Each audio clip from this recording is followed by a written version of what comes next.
On va parler santé avec vous, docteur Valenduc, et on va parler des entorses. Les entorses, il y en a plus de 6 000 en France par jour. C'est énorme, 6 000 entorses par jour, oui, c'est un motif de consultation très fréquent.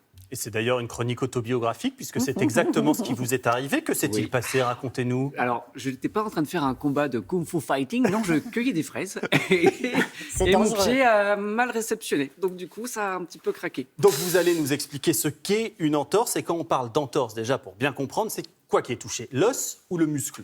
C'est plutôt même le ligament, en réalité. En fait, okay. J'avais tout faux, comme d'hab. Vous étiez à côté, pas très loin, à côté, pas très loin. Toujours un peu à côté. Oui.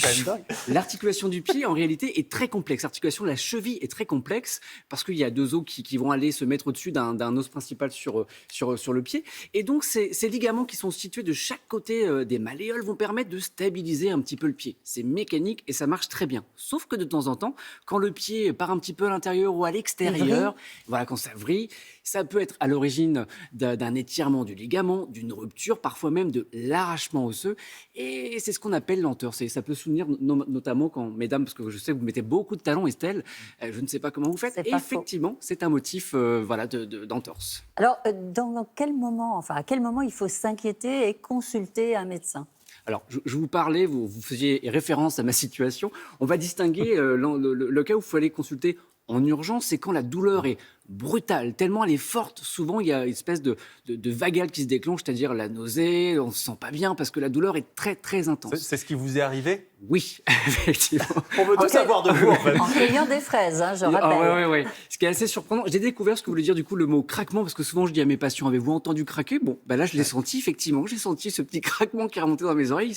Ça voulait dire qu'il se passait quelque chose de sérieux. Donc le craquement est audible, généralement il y a un gonflement assez immédiat et puis impossibilité de marcher. Vous n'arrivez vraiment pas à poser le pied. Ça, c'est vraiment les signes de l'entorse plutôt grave, et là il faut consulter rapidement en urgence. L'autre point, on va distinguer l'entorse plutôt bénigne, c'est-à-dire que effectivement il y a le pied quand même qui est parti un petit peu sur le côté, mais la douleur est plutôt supportable. Vous arrivez à bouger un petit peu l'articulation de la cheville, à faire quelques pas. Dans ce cas-là, vous pouvez temporiser et si besoin, consulter votre médecin. Ça veut donc dire qu'on n'est pas systématiquement obligé de faire une radio, par exemple? Non, Adrien. Souvent, vous pensez que l'entorse, il faut tout de suite aller faire une radio. Donc, vous allez aux urgences. Ça surajoute un petit peu l'encombrement des urgences.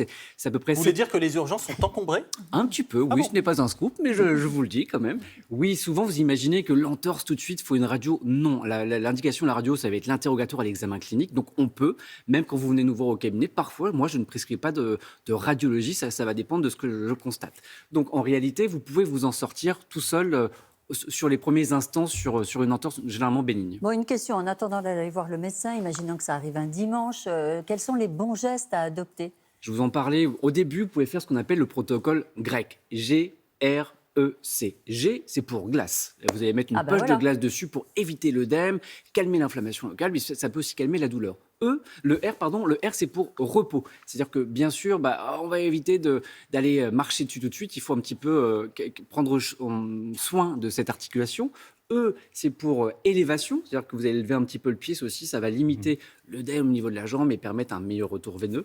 Et la contention, c'est toujours bien. On peut avoir une contention, c'est pour essayer de maintenir la cheville dans son axe. Bien sûr, quand vous consultez votre médecin, nous, on pourra optimiser le protocole grec, on pourra vous prescrire parfois des séances chez le kiné, c'est très important. En fait, il va vous faire travailler ce qu'on appelle la proprioception. Voilà, on le voit sur ce petit coussin. En fait, ça vous permet de travailler aussi un petit peu votre équilibre et puis la force de vos ligaments et de vos muscles au niveau de la cheville. Merci beaucoup, docteur. Une chose est sûre, même si vous êtes fait une entorse, personne ne vous arrive à la cheville. Oh, voilà.